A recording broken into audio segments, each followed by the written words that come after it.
Hi everyone, কেমন আছো? আশা করছি তোমরা সবাই ভালো আছো। আর আমিও আছি মোটামুটি, কারণ মাম্মামের না ঠান্ডা লেগেছে হট করে। মাম্মামেরও লেগেছে, মাম্মামের পাপারও লেগে গেছে। তো ওই যে মাম্মামের জন্য এখন রসুন তেল নিয়ে এসেছি। তো মাম্মামকে এখন হাতে, পায়ে, বুকে সব মালিশ করে দেবো। আর এটা ঘানির তেল, খুব ভালো। মাম্মামের পাপাকে দিই আর কি, খুব উপকার এই রসুন তেলটা।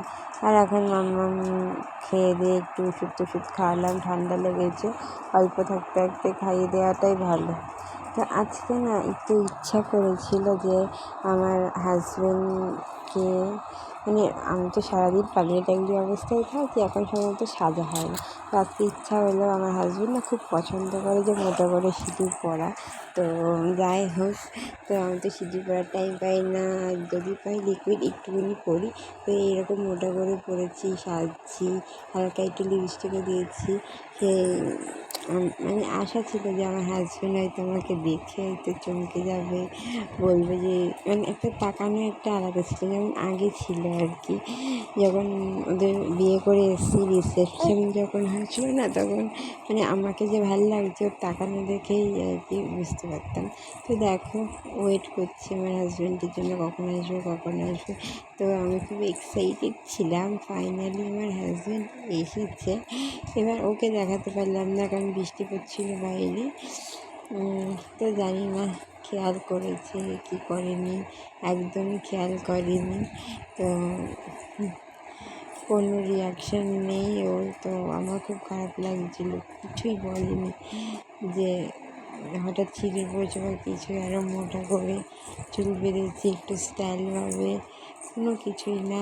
যাই হোক, তো অনেক খারাপ লেগেছিলো। তারপরে সব কিছু খুলে ফেলছি, কারণ আমি শাখাই পরে থাকি, পয়লা আস্তে এগুলো পরি না, কারণ মাম্মামের লেগে যায় যখন তখন।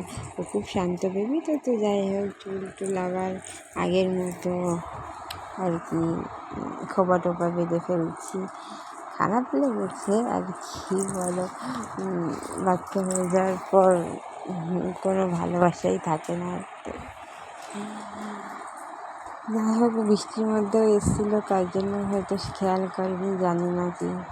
যাই হোক, হ্যাঁ এটাই বলবো যে আগের মতো ভালোবাসা আর কি সন্তান হয়ে যাওয়ার পর সেটা থাকে না। তো এই যে ও বলছে, আমার সাথে কথাবার্তা বলছিল, জানি না ভালোবাসে কি বাসে না। কেউ প্রকাশ করে, কেউ প্রকাশ করে না। আমার মনে হয় না, বৃদ্ধ বয়সে বেশি ভালোবাসা দেখানোর চেয়ে এই যে এই সময় যদি বউয়ের প্রতি বেশি ভালোবাসা দেখাও না, সেটা কিন্তু থেকে যাবে, আর বউয়ের ভালোও লাগবে।